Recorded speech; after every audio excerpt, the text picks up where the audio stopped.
हुजूर करीम रऊफ़ुर रहीम सैयद आलम सल्लल्लाहु ताला अलैहि वसल्लम आलिशान दरबारे शकले बोली अल्लाहुम्मा सल्ली अला सय्यदना मुहम्मदिन व अला आलि सय्यदना मुहम्मदिन व बारिक वसल्लिम।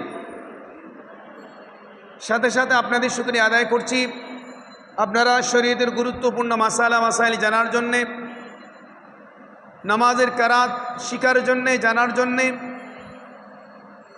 শরীয়তের গুরুত্বপূর্ণ সঠিক মাসালা জানার জন্যে এই দাওয়াত খায়ের মজলিসে আলমগীর খানকা শরীফে এসেছেন।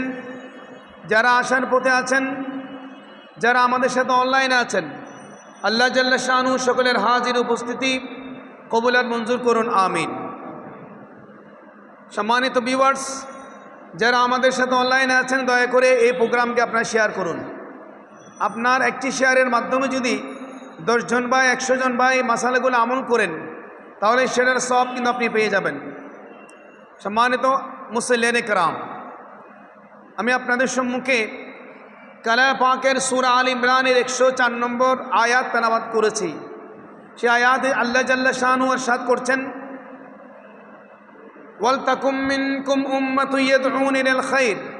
হাবিব সাল্লাল্লাহু আলাইহি ওয়াসাল্লাম, আপনার উম্মতের মধ্যে এমন একটা দল হওয়া চাই যারা মানুষদেরকে কল্যাণের দিকে আহ্বান করবে। ওয়া ইয়া'মুরুনা বিল মা'রুফ ওয়া ইয়ানহাউনা আনিল মুনকার, যারা ভালো কাজের প্রতি নির্দেশ দেবে, খারাপ কাজ থেকে দূরে রাখবে। ওয়া উলাইকা হুমুল মুফলিহুন, ওরাই সফলতার উচ্চ শিখরে পৌঁছবে। তাহলে সফলতা নিহিত আছে কোথায়? যারা এই দাওয়াত খায়ের কার্যক্রমে সম্পৃক্ত থাকবে, যারা দাওয়াত খায়ের মজলিসে আসবে বসবে, ওনারাই সফলতার উচ্চ শিখরে পৌঁছবে। জোরে বলি আলহামদুলিল্লাহ। আজকে এই দাওয়াত খায়ের কার্যক্রম চলমান রয়েছে ফিরে বাঙ্গাল আল্লামা সাবর শাহ মাদ্দাজুল আলী নির্দেশনায়। এটা আমাদের জন্য অনেক বড় নিয়ামত উজবা। সম্মানিত হাজিরিন, আজকে আমি আপনাদের সম্মুখে কালাম পাক থেকে সূরাতুল ফাতিহা শরীফ আমরা মস্ক করব। যে সূরা ফাতিহা শরীফ আমরা নামাজের মধ্যে প্রত্যেক রাকাতে পড়তে হয়। আমাদের অনেক ভাইদের মধ্যে ভুল ত্রুটি আছে, এই ভুল ত্রুটিগুলো আমরা শুদ্ধ করব এই সূরা ফাতিহা মস্কের মাধ্যমে। তারপর বিশেষ করে জিকিরের ফজিলত, দরুদ শরীফের ফজিলত বয়ান হবে কোরআন ও হাদিসের আলোকে। তারপর মুসাফিরের নামাজ, অনেক সময় আমরা সফরে যাই, কক্সবাজার সফরে যাই, ঢাকায় সফরে যাই, দেশের বাইরে সফরে যাই। একদিন সফর হোক, 2 দিনের সফর হোক, 15 দিনের সফর হোক, আমরা সফরে যাই।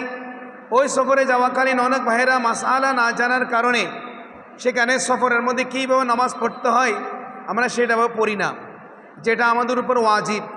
মুসাফিরকে মুসাফিরের পদ্ধতিতে নামাজ পড়ানো ওয়াজিব, সেটা আমরা পড়ছি না। সেই বিষয়ে মাসালা নিয়ে আলোচনা হবে। তারপর বিশেষ করে আরেকটা গুরুত্বপূর্ণ বিষয় আজকে আমাদের মাঝে এখানে রয়েছে, সেটা হচ্ছে রিয়া এবং ইখলাস। এই বিষয়ে কোরআন ও হাদিসের আলোকে গুরুত্বপূর্ণ বয়ান পেশ করার জন্য আমাদের আজকে দাওয়াত খায়ের মজলিসে আসবেন জামিয়া আহমদিয়া সুন্নিয়া আলিয়ার সম্মানিত ভাইস প্রিন্সিপাল, বিশিষ্ট লেখক গবেষক ডক্টর আতম লিয়াকত আলী সাহেব কিবলা হুজুর আসবেন ইনশাআল্লাহ, গুরুত্বপূর্ণ বয়ান পেশ করবেন। সম্মানিত হাজিরিন, আসুন আমরা কালাম পাকের সূরা ফাতিহা শরীফ আমরা মস্ক করি, যেটা আমাদের সকলেরই জানা আছে, কিন্তু তারপর আমাদের অনেক ভুল হয়। আসুন আমরা একসাথে তেলাওয়াত করি। আউযু বিল্লাহি মিনাশ শাইতানির রাজীম।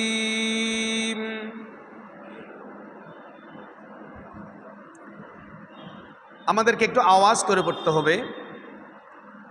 আউযু বিল্লাহি মিনাশ শাইতানির রাজীম।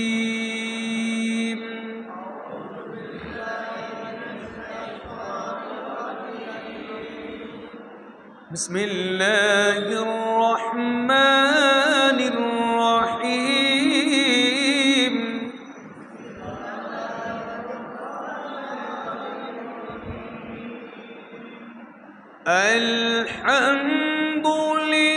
আলহামদুলিল্লাহি রাব্বিল আলামিন।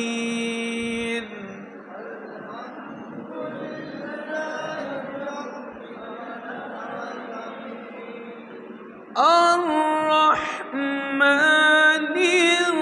রহিম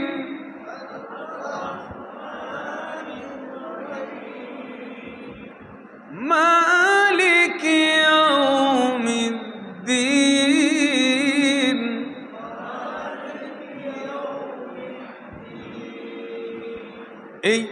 ইয়্যাকা না'বুদু ওয়া ইয়্যাকা নাস্তাঈন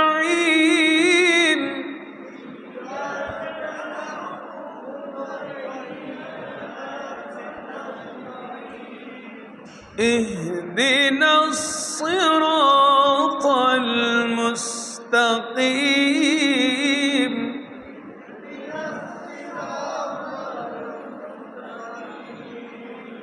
صراط الذين أنعمت عليهم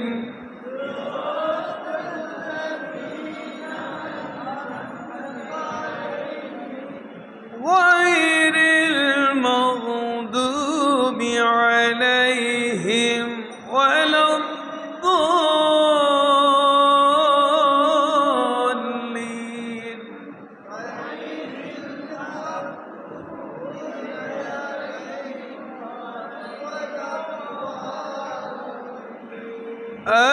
آمين صدق الله العظيم وصدق رسوله النبي الحبيب الكريم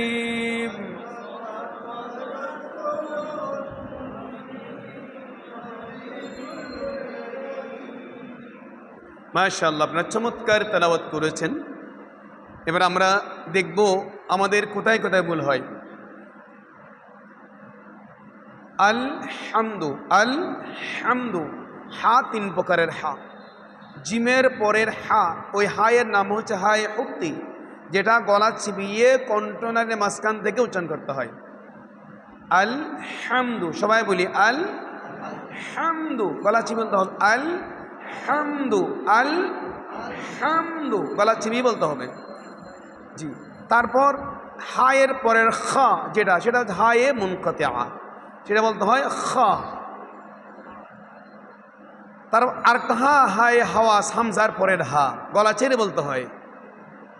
তিন হায়ের তিন রকম উচ্চারণ। লিল্লাহি, লিল্লাহি, এটা বারিক পাতলা করে পড়তে হবে।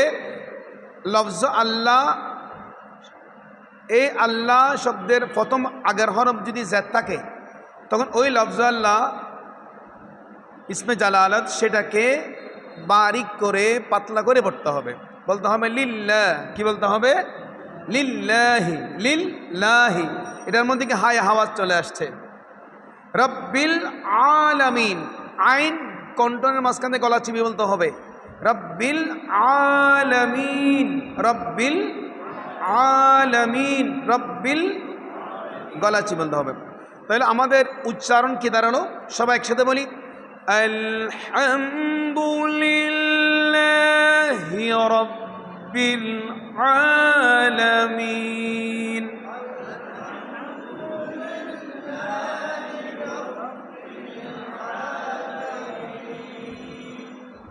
এখানে আর রহমানির রহিম দুটোটার মধ্যে আর রটাকে পুর করে পড়তে হবে, মোটা করে। রয়ের আগের হরফ যদি জবর থাকে ওই রটাকে পুর করে মোটা করে পড়তে হয়। বলতে হবে আর রহ, আর রহ। রয়ের পরে হা, হাই হতি গলা চুমি বলতে হবে আর রহ, আর রহ, টুট নড়বে না। আর রহ, আর রহমানির রহিম, আর রহমানির রহিম। সবাই বলি আর রহমানির রহিম, আর রহমানির রহিম। জি, মালিকি ইয়াউমিদ্দিন। অনেক ভাইরা আমরা বলি থাকি ইয়াউমিদ্দিন, এটা ইয়ৌ মানে ইয়াও হবে। ইয়ার উপর জবর কি ওকে ধরলো, বলতে হবে কি ইয়াও। কি বলতে হবে? সবাই বলি ইয়াও, ইয়াও, ইয়াও, ইয়াউমিদ্দিন, ইয়াউমিদ্দিন, মালিকি ইয়াউমিদ্দিন।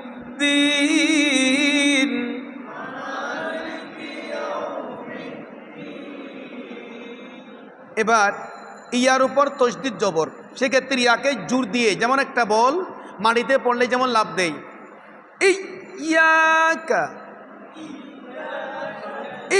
ইয়াকা, ইয়াকা নাবুদু, নুন আইন গলা চিপে বলতে হবে, নাবুদু, নাবুদু। অনেকে বলে ফেলে আমরা ইয়াকা, কাক করে টান দেওয়া হয়, কাককে টানা যাবে না। ইয়াকা নাবুদু,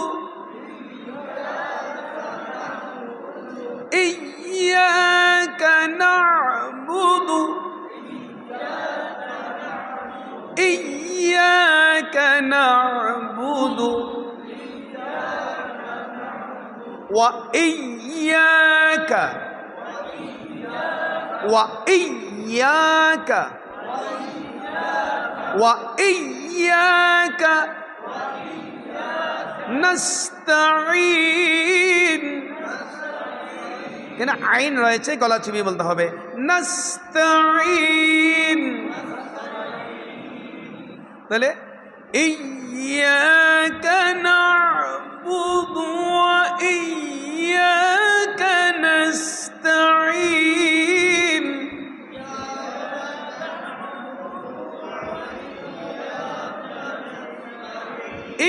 ইয়াকা না'বুদু ওয়া ইয়াকা নাস্তাঈন।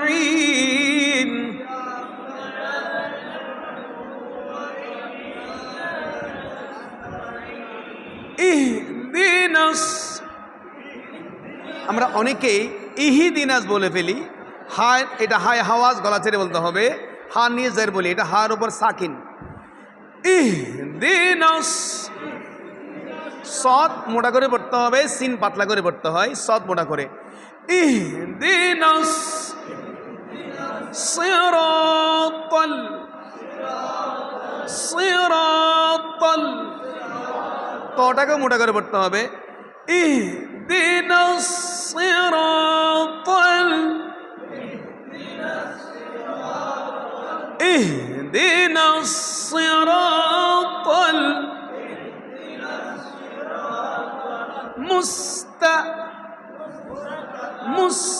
মুস্তাকিম।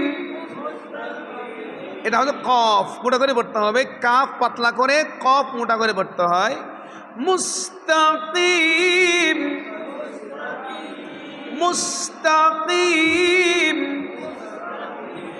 মুস্তাকিম।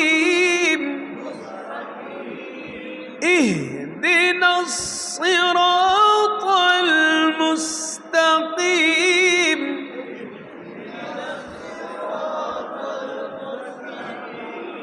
ইহদিনাস সিরাতাল মুস্তাকিম।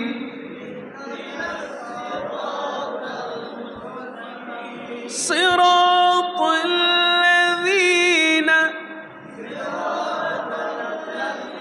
এখানে লাল উচ্চারণ করতে হবে, সৎটাকে মনে করে পড়তে হবে সিরাতাল লাযীনার মধ্যে লাল উভয়তে মাঝখানে জিহ্বা আগা রেখে আদ ইদ উদ যাযীদু সিরাতাল লাযীনা, সিরাতাল লাযীনা,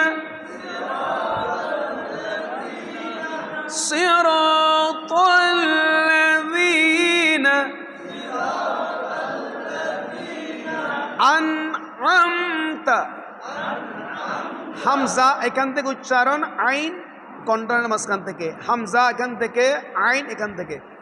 আন'আমতা, গলা চিবিয়ে বলতে হবে আন'আমতা, আন'আমতা আলাইহিম। কেন আইন আছে, গলা চিবিয়ে বলতে হবে আলাইহিম। কোরআন শরীফের যেখানে যে সূরাতে আইন থাকবে গলা চিবিয়ে পড়তে হবে, এটা মাইন্ডে রাখলেই চলবে। আনআমতা আলাইহিম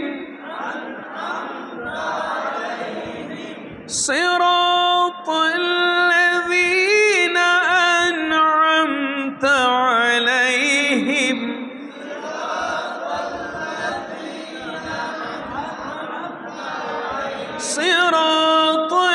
সিরাতাল্লাযীনা আনআমতা আলাইহিম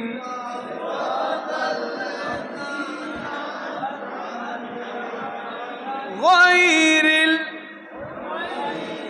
অনেকে বলে থাকে গায়রিল, আরবির মধ্যে গাফ নাই, উর্দু এবং ফার্সির মধ্যে গাফ আছে, এটা হচ্ছে গাইন। গায়রিল গায়রিল মাগদুবি মাগদুবি, দত গাইন আইনের স্থান থেকে উচ্চারণ হবে, তারপর দতটাকে মোটা করে পড়তে হবে। মাগদুবি আলাইহিম, গলা চিবিয়ে বলতে হবে আলাইহিম, ওয়ালাদ ওয়ালাদ ওয়ালাদ, এটা দত, এটা দাল নয়, ওয়ালাদ দাল্লিন,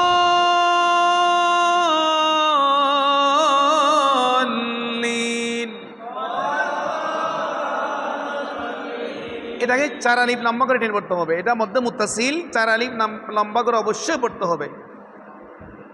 ওয়ালাদ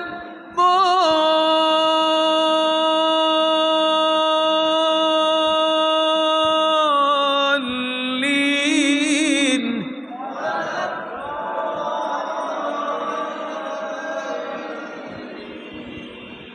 এটা মধ্যে ওয়াজিব, অবশ্যই 4 আলিফ টেনে পড়তে হবে। গায়রিল মাগদুবি আলাইহিম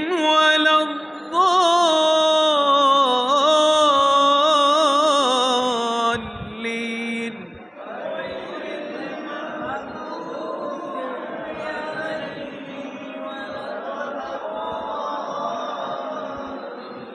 বিসমিল্লাহির রহমানির রহিম,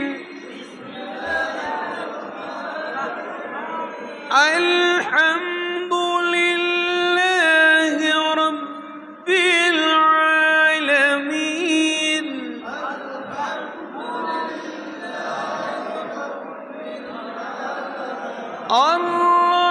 আর-রহমানির রহিম, মালিকি ইয়াউমিদ্দিন,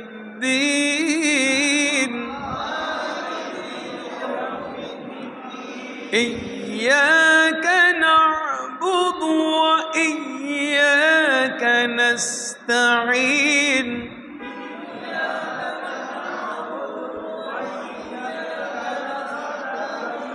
ইহদিনাস সিরাতাল মুস্তাকিম,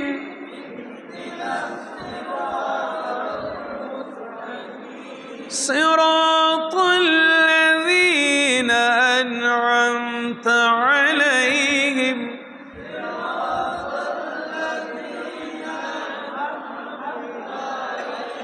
গায়রিল মাগদুবি আলাইহিম ওয়ালাদ-দাল্লিন।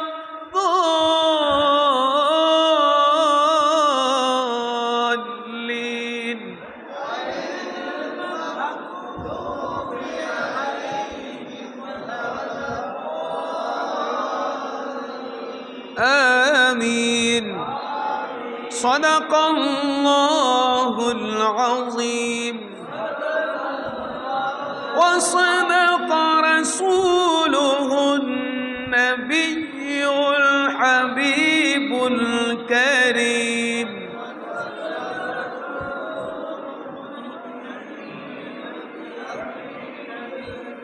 মাশাআল্লাহ, চমৎকার তেলাওয়াত করেছেন। এই যে আপনি তেলাওয়াত করলেন, এবার আপনি বুঝতে পেরেছেন কোথায় কোথায় আপনার ঘাটতি আছে। এইভাবে না পড়লে নামাজ হবে না। সারা জীবন নামাজ পড়তেই থাকবেন, দেখবেন নামাজের আমল নামায় আপনার কোনো নামাজের হিসাব নাই, ভুল পড়ছেন। আমরা সকলেই জানি পরীক্ষার খাতায় ভুল লিখলে নম্বর পাওয়া যায় না। কেন? ইবাদত কোরআন শরীফের প্রতিটা হরফে 10টি নেকি, ভুল পড়লে সব হবে না। অনুরোধ জানাবো, এখানে 7টি আয়াত রয়েছে, আপনি যদি প্রতিদিন একটা আয়াত তেলাওয়াত করেন, একটা শিখেন, 7 দিন আপনার এই সূরা কমপ্লিট হবে। আল্লাহ জাল্লা শাআনহু আমাদেরকে সহি শুদ্ধরূপে কোরআন তেলাওয়াত করার তৌফিক দান করুক, আমিন। সম্মানিত হাজিরিন, আমাদের আজকের সম্মানিত প্রধান আলোচক জামিয়া আহমদিয়া সুন্নিয়া আলিয়া কামিল মাদ্রাসার সম্মানিত ভাইস প্রিন্সিপাল, বিশিষ্ট লেখক ও গবেষক ডক্টর আতম লিয়াকত আলী সাহেব কেবলা হুজুর এসেছেন। তো হুজুর বয়ান পেশ করবেন, তার আগে আমি মুসাফিরের নামাজটা একটু বলে দিচ্ছি, তারপর হুজুর নির্দিষ্ট বিষয়ের উপর বয়ান পেশ করবেন। হুজুরের বিষয় হচ্ছে আজকে গুরুত্বপূর্ণ বিষয় রিয়া এবং ইখলাস। কোরআন ও হাদিসের আলোকে রিয়া এবং ইখলাসের গুরুত্ব। এবার আসুন আমি মুসাফিরের যেই নামাজ, একজন সফরে গেলে আমাদের ভাইয়েরা কেবা নামাজ পড়বেন ওই মাসালাটা আমি বলে দিচ্ছি। জি, ভালো করে খেয়াল করুন, এই মাসালা আমরা অনেকে ভুল করি, জানার পরও ভুল করি। ভালো করে খেয়াল করুন, যদি কেউ নিজ বসত বাড়ি থেকে, নিজের বসত বাড়ি থেকে, আপনার স্থান থেকে আবাসস্থল হতে 61 মাইল বা 98 কিলোমিটার দূরত্বে, 61 মাইল বা 98 কিলোমিটার দূরত্বে অবস্থিত কোনো স্থানে গমন করার উদ্দেশ্যে ঘর থেকে বের হয়, তবে সে ব্যক্তি শরীয়তের পরিভাষায় মুসাফির বলে গণ্য হবে। গন্তব্যস্থানে পৌঁছার পর যতক্ষণ পর্যন্ত সেই 15 দিন বা ততোধিক সময় অবস্থান করার নিয়ত বা সংকল্প না করে। কতদিন থাকবে কোনো নিয়ত নাই, নির্দিষ্ট নাই। কারণ উনি 1 বছর থাকলে উনি কি মুসাফির, যেহেতু ওনার নির্দিষ্ট নাই। তিনি নির্দিষ্ট 15 দিন হতো, 15 দিন হলে উনি মুকিম হয়ে যাবে, ততক্ষণ পর্যন্ত সে মুসাফির হিসেবে গণ্য হবে। এমনকি কেউ যদি কোনো স্থানে পৌঁছার পর সেখানে কতদিন অবস্থান করবে তা নিশ্চিত না হওয়ার কারণে 15 দিন ইকামত তথা স্থায়ী হওয়ার নিয়ত না করে এমনি অনিশ্চিত অবস্থায় মাসের পর মাস কিংবা বৎসরের পর বছর অতিবাহিত হয়ে যায়, তথাপি সে ব্যক্তি মুসাফির হিসেবে রূপে গণ্য হবে। অনুরূপভাবে সামুদ্রিক জাহাজ, রেলগাড়ি, স্টিমার, লঞ্চ ও জাহাজে কর্মরত বা অবস্থানকারী ব্যক্তি যদিও মাসের পর মাস কিংবা বৎসরের পর বৎসর এই সকল যানবাহনে অবস্থান করে, তথাপিও ব্যক্তি মুসাফির হিসেবে গণ্য হবে। কেননা এইসব যানবাহন ইকামত তথা স্থায়িত্বের মেয়াদকাল অর্থাৎ 15 দিন একই স্থানে স্থির থাকে না। মুসাফিরের হুকুম, যদি 61 মাইল বা 98 কিলোমিটার বা ততোধিক দূরত্বে সফরকারী ব্যক্তি নিজ বসত বাড়ির চৌহদ্দি ছেড়ে বের হয়ে যাওয়ার পর কোথাও কমপক্ষে 15 দিন বা ততোধিক সময়ের জন্য ইকামত বা স্থায়ী হওয়ার নিয়ত না করা কিংবা সফর শেষে স্বগৃহে প্রত্যাবর্তন না করা পর্যন্ত মুসাফির হিসেবে গণ্য হবে। এরও মুসাফিরকে 4 রাকাত বিশিষ্ট ফরজ নামাজ তথা জোহর, আসর ও এশার ফরজ নামাজ একাকী পড়াকালে কিংবা স্বয়ং ইমামতি করে পড়াকালে কিংবা মুসাফির ইমামের পিছনে নামাজ পড়াকালে ইমামের সাথে 4 রাকাতের অস্তলে 2 রাকাত পড়ার বিধান দেওয়া হয়েছে। সুবহানাল্লাহ। মহান আল্লাহ তাআলা কোরআন কারীমে মুসাফিরের সফরের কষ্ট বিবেচনা করে তার জন্য এই বিধান দিয়েছেন। এভাবে নামাজ কমিয়ে পড়াকে শরীয়তের পরিভাষায় কসর বলা হয়। কি বলা হয়? কসর বলা হয়। খোদা প্রদত্ত এই সুযোগ গ্রহণ করা ওয়াজিব। সুযোগ গ্রহণ করাটা কি? ওয়াজিব। এটা আল্লাহ রাব্বুল আলামিনের পক্ষ থেকে একটা তোহফা বা উপহার। সবাই বলি আলহামদুলিল্লাহ। কোনো মুসাফির ইচ্ছাকৃতভাবে এই সুযোগ গ্রহণ না করলে ওয়াজিব বর্জন করার কারণেই গুনাহগার হবে। 2 রাকাতের স্থলে পূর্ণ নামাজ পড়লে নামাজ হবে না। এই 3 ওয়াক্তের ফরজ ব্যতীত অন্য সব নামাজ পুরোপুরি পড়তে হবে। এইসব নামাজে মুসাফির ব্যক্তি ইমামতি করলে তিনি 2 রাকাত পরে সালাম ফিরানোর পর মুকিম মুসল্লিগণ দাঁড়িয়ে অবশিষ্ট নামাজ একাকী পূর্ণ করে নেবে। যেও আমার হুজুর কাবলা যখন আমাদের এখানে সফর করেন, দেখা যায় হুজুর কাবলা 2 রাকাতে সালাম ফিরে নেন। আমরা যারা মুকিম আছে আমরা বাকি নামাজগুলো আমরা নিজেরা পড়ে নিই, ঠিক কিনা? এভাবে পড়তে হবে। কসর নামাজ পড়াকালে মনে মনে এরূপ নিয়ত করলেই চলবে যে মুসাফির হিসেবে আমি অমুক ওয়াক্ত ফরজ নামাজ 4 রাকাতের স্থলে 2 রাকাত পড়ার মনস্থ করলাম। কেউ ইচ্ছা করলে আরবিতেও নিয়ত করা যায়, বাংলাও করা যায়। আরবি নিয়ত আমরা সবার মুখোমুখি একটু বলি, নাওয়াইতু আন উসাল্লিয়া লিল্লাহি তাআলা রাকাতাইনে কসরাম মিন 4 রকাআতি সালাতিজ জুহর বা সালাতিল আসর বা সালাতিল ইশা ফরদুল্লাহ তাআলা মুতাওয়াজ্জিহান ইলা জিহাতিল কাবাতি শরীফতি আল্লাহু আকবার। এ হচ্ছে আমাদের কসর নামাজের নিয়ত। তাহলে আমরা এই নিয়মে নামাজ আদায় করব, শুধুমাত্র জোহর আসর এশা এই ওয়াক্তে নামাজ আমাদেরকে 4 রাকাত 20টা নামাজে 2 রাকাত পড়তে হবে। যদি আমি নিজে ইমাম হই অথবা মুসাফির ইমামের পিছনে নামাজ পড়ি, আর যদি আমি মুকিম ইমামের পিছনে নামাজ পড়ি তখন আমাকে 4 রাকাত পুরো পড়তে হবে, এটা মাইন্ডে রাখতে হবে। আমি যদি মুকিম ইমামের পিছনে নামাজ পড়ি মুসাফির, তখন আমাকে 4 রাকাতই পড়তে হবে, আমি 2 রাকাত পড়লে হবে না। আমি নিজে যে পড়লে আর আমি যদি ইমাম হই অথবা মুসাফির ইমামের পিছনে পড়ি তখন আমাকে 2 রাকাত পড়তে হবে। আল্লাহ আমাদের এই মাসালাগুলো বুঝে আমল করার তৌফিক দান করুক, আমিন। ও আখিরে দাওয়ানা আলহামদুলিল্লাহ আলামিন। এরপর যে আপনাদের সম্মুখে গুরুত্বপূর্ণ বয়ান নিয়ে আসছেন রিয়া এবং ইখলাসের বিষয় নিয়ে, কোরআন ও হাদিসের আলোক বয়ান নিয়ে আসছেন জামিয়া আহমদিয়া সুন্নিয়া আলিয়া কামিল মাদ্রাসার সম্মানিত ভাইস প্রিন্সিপাল বিশিষ্ট লেখক গবেষক ডক্টর আথম লিয়াকত আলী হুজুর মাদ্দাজিনুল আলী।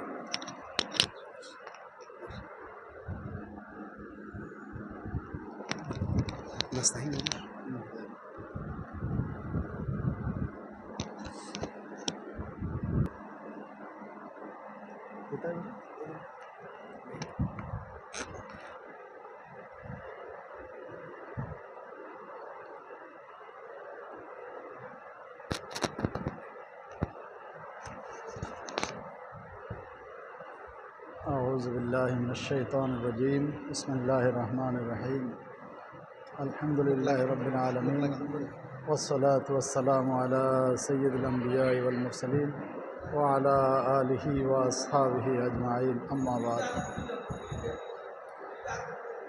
দাওয়াত খায়র কেন্দ্রীয় দপ্তরের ব্যবস্থাপনায় আলমগীর খানকা শরীফে আয়োজিত দাওয়াত খায়র মজলিসে উপস্থিত হজরাতে উলামায়ে আহলে সুন্নত ও বিরাদরান ইসলাম রহমানি ও রহমাকুমুল্লাহ, আসসালামু আলাইকুম ওয়া রাহমাতুল্লাহি ওয়া বারাকাতুহু। আলহামদুলিল্লাহ ওয়া শুকরুলিল্লাহ ওয়া সালাতু ওয়াস সালামু আলা রাসূলিল্লাহ। দাওয়াত খায়রের সাপ্তাহিক এই মজলিসে আমরা প্রতি সপ্তাহে বিষয়ভিত্তিক আলোচনা শুনে আসছি। আজকে আমাদের আলোচ্য বিষয়ে রয়েছে ইখলাস এবং রিয়া। ইখলাস এবং রিয়া সম্পর্কে আমরা আজ জানব ইনশাআল্লাহ তাআলা। আমি আলোচনা শুরু করার আগেই যে মাসালাটি আলোচনা করা হয়েছে, আমাদের দাওয়াতে খায়রের মুআল্লিম এবং দফতর সচিব জনাব হযরতুল হাজ আল্লামা ইমরান হাসান কাদেরী সাহেব যে মাসালাটি বলেছেন, সংক্ষিপ্ত সময়ে আমি তাকে মোবারকবাদ জানাচ্ছি। সাথে একটা সংযোজনী আমি আলোচনা করছি, সেটা হলো তিনি ফরজ নামাজ সম্পর্কিত কথা বলেছেন, যেটা আমরা মুসাফির অবস্থায় সফরে যখন যাই, শরীয়তের দৃষ্টিতে যখন আমরা মুসাফির হব, 4 রাকাত বিশিষ্ট ফরজ নামাজকে আমরা কসর করব, অর্থাৎ 2 রাকাত আদায় করব। সেক্ষেত্রে যে সুন্নতে মুআক্কাদা রয়েছে আমাদেরকে সেগুলো কি করতে হবে, এখানে কোনো কসর নেই। যেই সুন্নতে মুআক্কাদা আছে সেগুলো পরিপূর্ণ থাকবে। তবে সফর চলাকালে আমরা সফরে যখন থাকব তখন চলাকালীন সময়ে আমরা সুন্নত, এটা আমাদের জন্য রুখসত আছে। মুসাফির অবস্থায় যখন আমরা মুখী অর্থাৎ এক জায়গায় অবস্থান করব, সেখানে আমাদেরকে সুন্নত মুআক্কাদাও আদায় করতে হবে। ধন্যবাদ। তো আমাদের আলোচ্য বিষয়ে যে দুটি রয়েছে তার মধ্যে একটি হচ্ছে ইখলাস। ইখলাস এটা কি? ইখলাসটা হচ্ছে আমরা বাংলাতে বলি একনিষ্ঠতা। কোনো একটা কাজ আমরা অন্তর থেকে আদায় করব, যেখানে কোনো প্রকার দুঃখবাজি নেই। অন্তরের সাথে কাজের সাথে আমরা মুখে যা বলি তার মধ্যে কোনো প্রকার পার্থক্য নেই। এটাকে আমরা বলি ইখলাস। তার বিপরীত যেটা আছে সেটাকে আমরা বলি রিয়া। রিয়া মানে দেখানো, মানুষকে দেখানো, অথচ এটা আমাদের অন্তরে নেই, সেটা হচ্ছে রিয়া। কোনো একটা আমল করা আল্লাহকে রাজি করার জন্য না, আল্লাহর প্রিয় হাবিব সবাই বলি সাল্লাল্লাহু আলাইহি ওয়াসাল্লাম এর সন্তুষ্টি অর্জনের জন্য নয়, বরং শুধুমাত্র মানুষকে দেখানোর জন্য আমরা যদি কোনো ইবাদত বন্দেগী করি সেটার নাম হচ্ছে রিয়া। এটা হলো দেখানো। আর এটা যদি দেখানো না হয়ে শোনানো যদি হয় এটাকে বলে সুমা। এটাও আমাদের আজকের আলোচ্য বিষয়ের অন্তর্ভুক্ত। তাহলে রিয়া সুমা মানুষকে দেখানো বা শোনানো, আর ইখলাস যেটা প্রকৃতপক্ষে কায়মনোবাক্যে অন্তরের পরিশুদ্ধতার সাথে কোনো প্রকার গরমিল না করে একটি ইবাদত আল্লাহ এবং আল্লাহ রসুলের রেজামন্দির জন্য যদি আমরা আদায় করি এটা হবে ইখলাসপূর্ণ ইবাদত। আল্লাহ রব্বুল আলামিন কোরআন মজিদের অসংখ্য জায়গায় ইবাদত বন্দেগীর ক্ষেত্রে ইখলাস অবলম্বন করার কথা বলেছেন এবং আমাদেরকে তা আদেশ করেছেন। অনুরূপভাবে রসুল করিম সাল্লাল্লাহু তাআলা আলাইহি ওয়াসাল্লামা হাদিসে পাকে আমাদেরকে ইবাদত বন্দেগী আদায়ের ক্ষেত্রে ইখলাস সহকারে ইবাদত বন্দেগী করার কথা আমাদেরকে বলেছেন। সেজন্য ইবাদত বন্দেগী যখন আমরা করব এই ইবাদত অত্যন্ত ইখলাসপূর্ণ হতে হবে। আল্লাহ ইরশাদ করেছেন ওয়ামা উমেরু ইল্লা লিয়াবুদুল্লাহ মুখলিসিনা লাহুদ্দিন হুনাফা। আয়াতের প্রথম অংশে আল্লাহ ইরশাদ করেছেন তাদেরকে ইবাদত করতে আদেশ করা হয়েছে ওয়ামা উমেরু ইল্লা লিয়াবুদুল্লাহ মুখলিসিনা। এখানে মুখলিস শব্দটির উল্লেখ আছে। ইবাদত বন্দেগী করার আদেশ যেটা দেওয়া হয়েছে বলা হয়েছে ইখলাস সহকারে করতে হবে, একমাত্র আল্লাহকে সন্তুষ্ট করার জন্য, আল্লাহর জন্য এই ইবাদত আমাদেরকে করতে হবে। অর্থাৎ সেখানে যদি কেউ রিয়া করে মানুষকে দেখানোর জন্য যদি করে এটা হবে না। এজন্য রিয়া যেটা মানুষকে দেখানো এটা একটা মারাত্মক পর্যায়ে আছে, আরেকটি প্রাথমিক পর্যায়ে আছে। এটা হচ্ছে ছোট, আরেকটা হচ্ছে বড়। ছোট যেটা একটা উদাহরণ দিলে আমরা বুঝব, আমরা যখন নামাজ আদায় করি একান্তে যেখানে কোনো মানুষ নেই, আল্লাহ রব্বুল আলামিন তো সর্ব অবস্থায় আমাদেরকে দেখছেন, তিনি সর্বদ্রষ্টা, তিনি সব জায়গায় দেখেন। দিনের বেলায় যেমন দেখেন অন্ধকারেও দেখেন, পানিতে ডুব দিয়ে যদি কেউ কোনো আমল করে সেটা যেমন দেখেন, একাকী জায়গায় জনশূন্য স্থানে যদি কেউ থাকে সেখানে কেউ যদি আমল করে এটাও আল্লাহ রব্বুল আলামিন দেখেন। এমনকি কোরআন মজিদের নির্দেশ মোতাবেক উমা তুখফিস সুদূর, আমরা যেটা অন্তরে গোপন করে রাখি সেটাও আল্লাহ জানেন। এবং কোরআন মজিদে আল্লাহ রব্বুল আলামিন ইরশাদ করেছেন ইয়ালামু খায়িনাতাল আয়ুন, আমরা যদি চোখের ইশারায় কোনো কথা বলি এটাও আল্লাহ রব্বুল আলামিন দেখেন। সেজন্য আল্লাহ হলেন সর্বদ্রষ্টা, তিনি সর্বশ্রোতা, সব কিছু আল্লাহ দেখেন। তো এই অবস্থায় আল্লাহ রব্বুল আলামিন তো আমাদের ইবাদত বন্দেগী সব কিছু দেখছেন। এই অবস্থায় আমরা কিছু ইবাদত বন্দেগী করি জনসমক্ষে, যেমন আমরা ফরজ নামাজ আদায় করি মসজিদে, সেখানে আমরা একাকী অবস্থায় সুন্নতে মুআক্কাদা, সুন্নতে জায়দা, নফল এই ইবাদতগুলো আমরা করে থাকি। তো মনে করুন আপনি একাকী অবস্থায় যেভাবে আপনার ঘরে আপনি আদায় করেন সালাত, আরেক জায়গায় জনসমক্ষে মসজিদে আপনি আদায় করছেন সালাত। এই দুই সালাতের মধ্যে যদি মসজিদে যখন আপনি নামাজ পড়ছেন 10-20 জন মানুষ আপনাকে দেখে আছে, ওই অবস্থায় আপনি অত্যন্ত সুন্দরভাবে নামাজ আদায় করলেন, 2 সেজদার মাঝখানে সোজা হয়ে বসলেন, রুকু থেকে সোজা হয়ে দাঁড়ালেন, ধীরে সুস্থে নামাজ আদায় করলেন।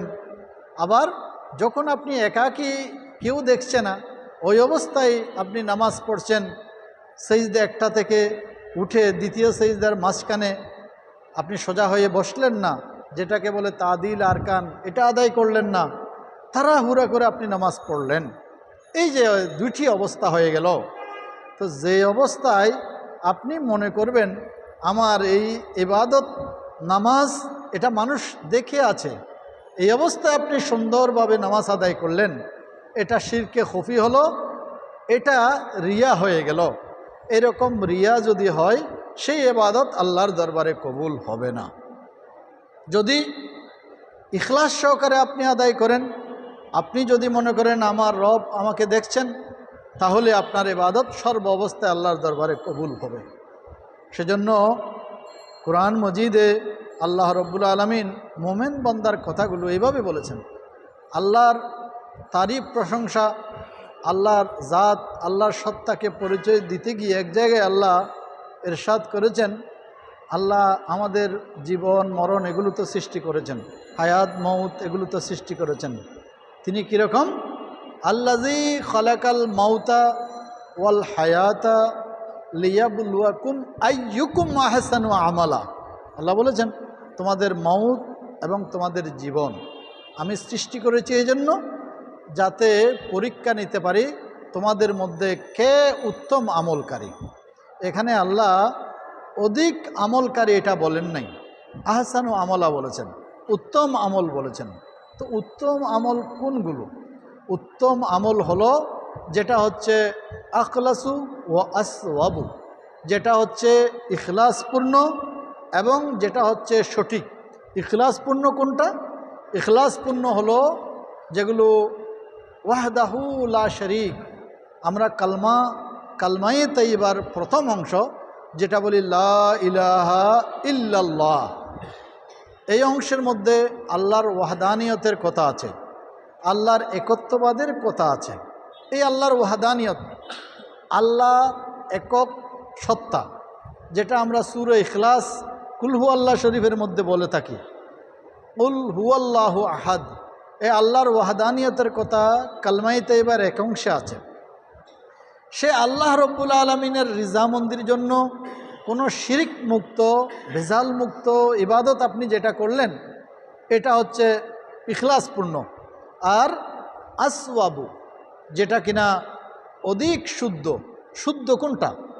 যেই কাজ, যেই আমল, যেই ইবাদত বন্দেগী আমরা রাসূল করিম সাল্লাল্লাহু তাআলা আলাইহি ওয়াসাল্লামার অনুকরণ অনুসরণে রসুলের মোহাব্বত নিয়ে আদায় করে থাকি, এটাই হচ্ছে সঠিক, এটার নাম হচ্ছে আসওয়াবু।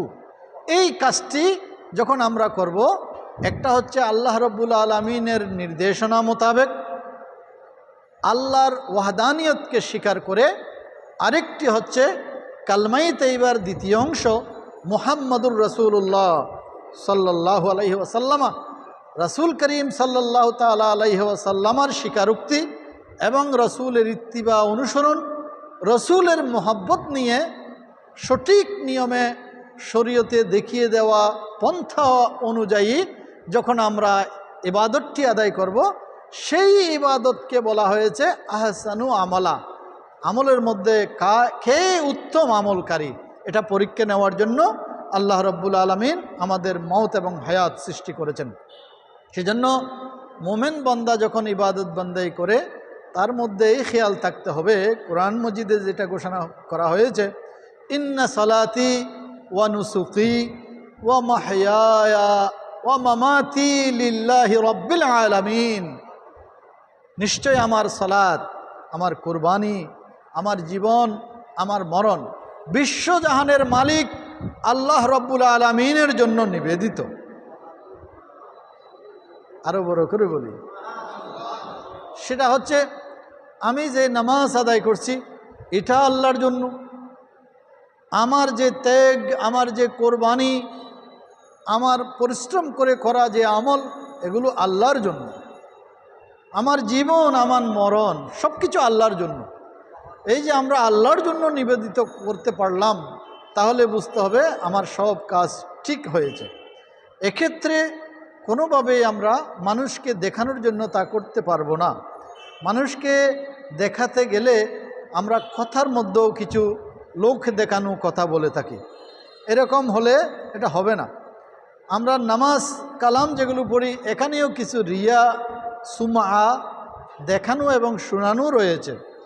আমরা যে সূরা তেলাওয়াত করি, একটা সূরা মাউন আছে, আর ওয়াইতাল্লাযী ইউকাযযিবু বিদ্দীন যেটা আছে, আমি আপনাদের দিকে সম্বোধন করে বলছি, এটা আপনারা তো তেলাওয়াত করেন সূরা মাউন যেটাকে বলি।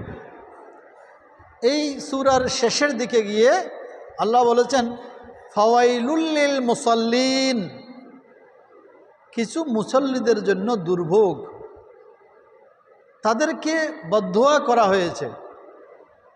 কেন? মুসল্লি যারা, তারা তো প্রশংসা পাওয়ার উপযুক্ত, তাদের তো তারিফ করার কথা, কারণ তারা তো আল্লাহর আদেশ মান্য করছেন। কিন্তু আল্লাহ বলছেন ফাওয়াইলুল লিল মুসাল্লিন, কিছু মুসল্লি তাদের জন্য দুর্ভোগ, তাদের জন্য আফসোস করা হয়েছে, তাদের নামাজ আল্লাহর দরবারে কবুল হচ্ছে না। এটা বলা হচ্ছে কেন? এখানে বলা আছে আল্লাযীনা ইউরাউন, তারা কোন মুসল্লি? এর আগে বলেছে ফাওয়াইলুল লিল মুসাল্লিন আল্লাযীনা হুম আন সালাতিহিম সাহুন, যারা তাদের নামাজের ব্যাপারে অমনোযোগী, খেয়াল নেই। এমনি একটা নামাজ পড়া, দায়িত্ব পালন করা, পড়লাম, আসলাম, নামাজ শেষ করে দিলাম, এই তো হয়ে গেল, এরকম হলে হবে না। এ নামাজ, আল্লাহ যেটা বলছেন, এ নামাজ আপনাকে খারাপ কাজ থেকে, খোদাদ্রোহী কাজ থেকে, মন্দ কাজ থেকে বাঁচাবে এটা। কিন্তু এটা বাঁচাচ্ছে না কেন? কারণ আমাদের মন প্রাণ সঁপে দিয়ে আল্লাহ এবং আল্লাহর রসুলকে হাজির নাজির জেনে আমরা ইবাদত বন্দেগী করি না।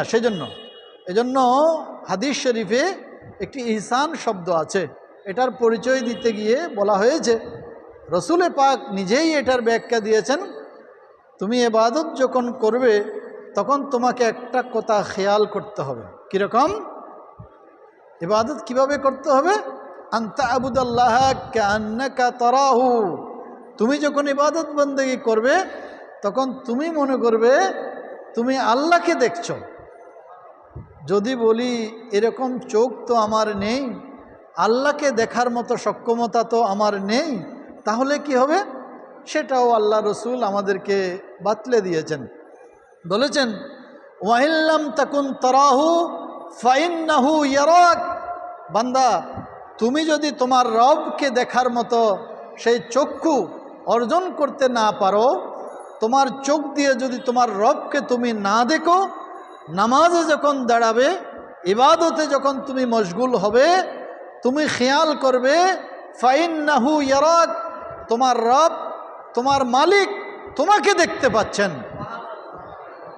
তাহলে চিন্তা করে দেখেন, আমরা যদি নামাজে দাঁড়িয়ে একথা মনে করি আমার রব আমার সামনে আছেন, আমি আল্লাহকে দেখতে পাচ্ছি, তাহলে কি নামাজের মধ্যে কোনো ফাঁকি হবে?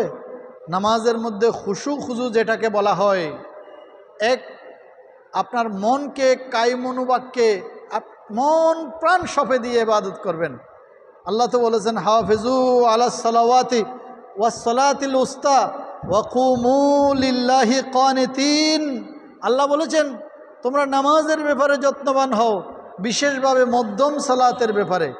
এবং আল্লাহ বলেছেন ওয়া কুমু লিল্লাহি কানিতিন, তোমরা পূর্ণ বিনয়ের সাথে নামাজে দাঁড়াও। তাহলে যখন আমরা নামাজে দাঁড়াবো, কোনোভাবেই দুনিয়ার কথা, ব্যবসা বাণিজ্যের কথা, অন্য কিছু আমরা খেয়াল করতে পারবো না। আমরা বিনয়ের সাথে, নম্রতার সাথে, খুশু খুজুকে নিয়ে আমরা আল্লাহর দরবারে দাঁড়াবো। তো এটা খুশু খুজু বিনয় নম্রতা কখন আসবে? যদি মনে করি যে আমি আল্লাহকে দেখতে পাচ্ছি। তার যদি দেখতে না পাই, আল্লাহ আমাকে দেখছেন, আমার ইবাদত আল্লাহ দেখতে পাচ্ছেন, এটা যখন আমরা মনে করব, তখন সেখানে কোনো ভুলভ্রান্তি হবে না, সেখানে কোনো প্রকার গাফিলতি হবে না, অমনোযোগিতা আসবে না। যদি আসে তাহলে এটা রিয়া হয়ে যাবে। রিয়া যদি হয়ে যায়, রিয়ায়ের একটা বড় একটি স্তর আছে, সেটা মুনাফিকি পর্যায়ে চলে যাবে। আল্লাহ রাব্বুল আলামিন কোরআন মজিদে ইরশাদ করেছেন মুনাফিক যারা, তাদের সালাতের ব্যাপারে, ইন্নাল মুনাফিকিনা ইউখাদিউনা আল্লাহ ওয়া হুয়া খাদিউহুম ওয়া ইযা কামু ইলাস সালাতি কামু কুসালা ইউরাউনা আন-নাসা ওয়া লা ইয়াযকুরুনা আল্লাহ ইল্লা কালিলা। ইরশাদ হয়েছে নিশ্চয়ই যারা মুনাফিক, মুনাফিক কারা? কপট মুসলমান, নামদারি মুসলমান, মুখে বলে মুসলমান, অন্তরের মধ্যে ইসলাম নেই, আল্লাহ এবং আল্লাহর রসুলের কথা তাদের অন্তরে নেই, মুখে বলে। এরকম দ্বিমুখী মুসলমান যারা মুনাফিক, যাদেরকে বলা হয়েছে, এই মুনাফিকের ব্যাপারে আল্লাহ বলছেন এরা মুনাফিক এমন, তারা আল্লাহকে তাদের ধারণা অনুযায়ী ধোঁকা দিতে চায়। তারা তো মহান রব, মালিক, বিশ্বজাহানের মালিক, আল্লাহকে তো ধোঁকা দিতে পারবে না, এই শক্তি, এই সক্ষমতা তো তাদের নেই। কিন্তু তারপরেও তারা মনে করে তারা আল্লাহকে ধোঁকা দিচ্ছেন। তাদের ধারণা অনুযায়ী আল্লাহ বলেছেন এটা ওয়া হুয়া খাদিউহুম, তারা তো মনে করে আল্লাহকে ধোঁকা দিচ্ছেন। ইউখাদিউনা আল্লাহ ওয়া হুয়া খাদিউহুম, অথচ আল্লাহ তাদেরকে ধোঁকা, তারা যেটা মনে করেছে এটার মধ্যে তাদেরকে মারবেন, জবাব দেবেন আল্লাহ, কৌশল করবেন আল্লাহ। কি তারা যেটা ধারণা করেছে তাদের ধারণা মোতাবেক জবাব আল্লাহর পক্ষ থেকে। এজন্য আল্লাহ বলছেন এরা তো নামাজ পড়ে না, এরা তো মানুষকে দেখায়, এটা ইউরাউনান নাসা, এটা নামাজে যখন দাঁড়ায় তাদের অবস্থা হলো, নামাজ যখন তারা আদায় করে, এরা দাঁড়ায় কীরকম? ওয়াইজা কামু ইলাস সালাতি কামু কুসালা, নামাজে দাঁড়ালে তো অলসভাবে দাঁড়ায়, কারণ তাদের মধ্যে আল্লাহর ভয় নেই, তাদের মধ্যে আল্লাহর রসুলের মোহব্বত নেই, সেজন্য তারা নামাজে দাঁড়ালে অলসভাবে দাঁড়ায়। আর সূরা মাউনে বলেছেন আন সালাতিহিম সাহুন, তারা তাদের নামাজের ব্যাপারে উদাসীন, গাফেল, অমনোযোগী। আর এই আয়াতে, সূরা নিসা শরীফের এই আয়াতে আল্লাহ বলেছেন ওয়াইজা কামু ইলাস সালাতি কামু কুসালা, নামাজে দাঁড়ালে তারা অলসভাবে দাঁড়ায়। আর আয়াতের শেষাংশে বলেছেন ইউরাউনান নাসা, তো অলসভাবে দাঁড়ালে তারা নামাজ কেন পড়ে? উদ্দেশ্য কি, মাকসুদ এটা? ইউরাউনান নাসা, মানুষকে দেখানোর জন্যই নামাজ পড়ে, নাউযুবিল্লাহ। এটা আল্লাহকে রাজি করার জন্য না, আল্লাহর রসুলকে রাজি করার জন্য না, আল্লাহর ইবাদত করার জন্য না, ইখলাস নিয়ে আদায় করা না, বরং তারা এটা করে মানুষকে দেখানোর জন্য। তারা তো আল্লাহর জিকির করে না, করলেও অতি কম করে। ওয়ালা ইয়াজকুরুন আল্লাহ ইল্লা কালিলা, খুব কম তারা আল্লাহকে স্মরণ করে। যেন তাদের অবস্থার কথা আল্লাহ পাক আরও 2 আয়াত পড়ে ঘোষণা করেছেন ইন্নাল মুনাফিকিনা ফিদ দারকিল আসফালি মিনান নার, জাহান্নামে তো তারা যাবে, জাহান্নামের সর্বনিম্ন স্তরে তারা যাবে, নাউযুবিল্লাহ। এভাবে মুনাফিক তাদের অবস্থা হলো, এই রিয়া যারা করে তাদের কাজ হলো ওরকম। তো কখনো মুসলমান মোমেন এ কাজ করতে পারে না। রিয়া যখন আসবে আল্লাহর কাছে পানা চাইবেন যাতে রিয়া না করা হয়, রিয়া থেকে মুক্ত থাকা যায়। রিয়া করার কারণে তো আপনার সব ইবাদত বন্দেগী ধ্বংস হয়ে যাবে। এজন্য হুজুর সাইয়েদনা গৌসে পাক শাহিন শাহ বাগদাদ মুহিউদ্দিন আব্দুল কাদের জিলানী রাদিয়াল্লাহু তাআলা আনহু তিনি বলেছেন আপনার মধ্যে ইখলাস আছে কিনা আপনি কিভাবে বুঝবেন? বলে একটা এটার আলামত আছে, চিহ্ন আছে, বুঝার একটা নমুনা আছে। সেটা কি? আলামতু ইখলাসিকা আন্নাকা লা তালতাফিতু ইলা মাদহিন নাসি ওয়ালা ইলা জাম্মিহিম, আপনি খেয়াল করবেন আপনি যখন ভালো কাজ করবেন, নেক কাজ করবেন, ইবাদত বন্দেগীর কাজ যখন আপনি করবেন, তখন আপনার মধ্যে যদি এই প্রবণতা আসে কেউ আমার তারিফ প্রশংসা করলো কিনা, এরকম খেয়াল যখন আসবে তাহলে বুঝবেন আপনার ওই ইবাদতের মধ্যে ইখলাস নেই। যদি আপনি মনে করেন আমি ইবাদত করলাম আমার রবের জন্য, আমি ইবাদত করেছি রসুল পাকের রিজামন্দির জন্য, আমি ইবাদত করেছি আমার রবকে খুশি করার জন্য, দুনিয়ার কোনো মানুষকে খুশি করার জন্য, কেউ তারিফ আর প্রশংসা করার জন্য তো আমি করিনি। অতএব আপনি কে তারিফ প্রশংসা করলো এটার দিকে আপনি তাকাতে পারবেন না। আবার কেউ যদি আপনার বদনাম করে আপনি সেদিকেও তাকাতে পারবেন না। ওয়ালা ইলা জাম্মিহিম, তারা আপনার সমালোচনা করলে করুক, এটা তাতে কিছু যায় আসে না। আপনি যখন ওই পর্যায়ে পৌঁছতে পারবেন তখন আপনি মনে করবেন আপনি মর্দে মুজাহিদ, আপনার মধ্যে কামালিয়ত আসছে, পরিপূর্ণতা আসছে, আপনার ইবাদত সঠিক হচ্ছে। যদি আপনার অন্তরের মধ্যে এই খেয়াল আসে মানুষ কি বলল, মানুষ আমার তারিফ প্রশংসা করছে কিনা, সব বরবাদ হয়ে যাবে। তো আমি আপনাদেরকে মোবারকবাদ জানাচ্ছি, আপনাদের গুরুত্বপূর্ণ একটি সময় দাওয়াতে খাইরের এই মজলিসে বসে আপনারা সহি শুদ্ধভাবে কোরআন শরীফ তেলাওয়াত করার চেষ্টা করছেন, দু একটি কেরাত আপনারা শিখছেন, একইভাবে কিছু মাসাইল আপনারা শিক্ষা গ্রহণ করছেন, যেটা শরীয়তের মধ্যে অনেক ফজিলতপূর্ণ কাজ, এবং বিষয়ভিত্তিক আলোচনা শুনছেন।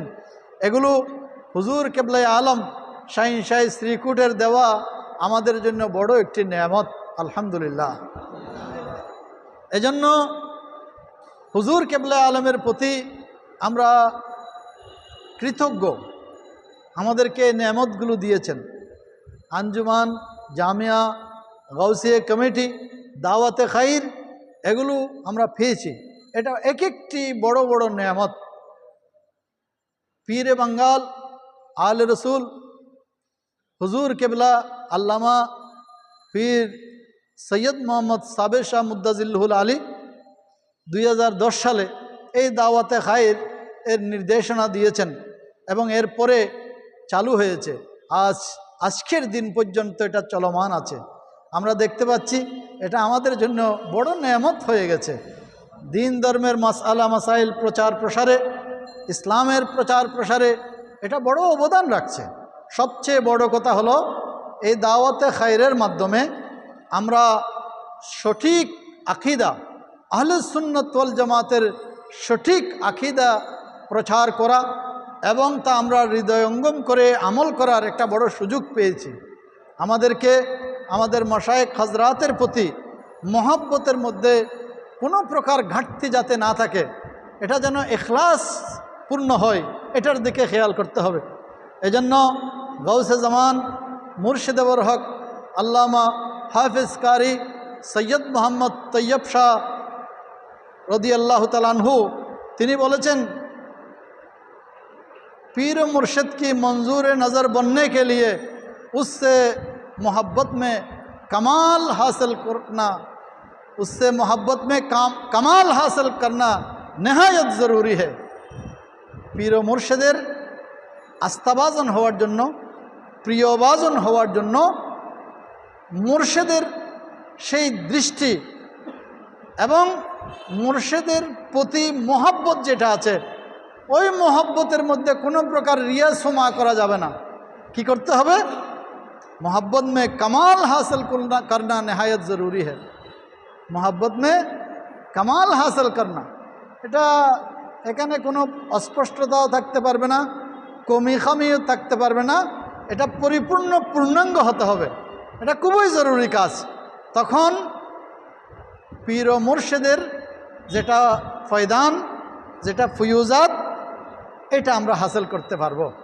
সেজন্য শাহিন শাহী শ্রীকুট হুজুর কেবলা আলম এবং আমাদের মাশায়েখ হযরাতের প্রতি আমরা কৃতজ্ঞ, শুকরিয়া আদায় করি। আমরা আমাদেরকে অনেক নেয়ামত দিয়েছেন, এই নেয়ামতের শুকরিয়া আদায় করে আমরা শেষ করতে পারবো না।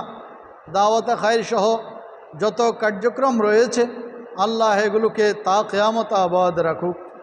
হুজুর কেবলায়ে আলম, হুজুর কেবলায়ে আলমের আওলাদ ফরজনদের বাংলাদেশে তশরিফ আওয়ারের এই সিলসিলা তা কিয়ামত আবাদ থাকুক। আগামী মাস মাহে রবিউল আউয়াল শরীফ আসন্ন, 12ই রবিউল আউয়াল শরীফ পবিত্র ঈদে মিলাদুন্নবী সাল্লাল্লাহু আলাইহি ইসলাম। আর এই মাস যেটা আছে দাওয়াতে খায়রের এই মজলিসে তো আপনাদেরকে বারবার বলা হয় ওরসে আলা হজরত, যেই মসলকে আলা হজরতের উপর জামিয়া প্রতিষ্ঠিত হয়েছে, এটাও সফর মাসে। আবার মুজাদ্দিদ আল-ফাসানি শেখ আহমদ সিরিন্দি ফারুকি, যিনি মুজাদ্দিদ, আরেক মুজাদ্দিদ, উনার উর্সে পাক এই মাসে। আলা হজরত 25শে সফর আর মুজাদ্দিদ আল-ফাসানি 28শে সফর। তারপর আসতেছে মাহে রবিউন নূর, রবিউল আউয়াল শরীফের মাস। আলে রসুলের সদারতে আজিমুশান জশ্নে জুলুসে ঈদে মিলাদুন্নবী সাল্লাল্লাহু আলাইহি ইসলাম উদযাপিত হবে। আল্লাহ রব্বুল আলামিন আমাদেরকে এই দরবারের যত কার্যক্রম, যত কর্মসূচি রয়েছে ওগুলোর মধ্যে এখলাস ও মোহাব্বত সহকারে রিয়া মুক্তভাবে এখানে অংশগ্রহণ করে ফুয়ুজাত হাসিল করার আমাদেরকে তৌফিক দান করুন। আসসালামু আলাইকুম ওয়া রাহমাতুল্লাহি ওয়া বারাকাতুহু।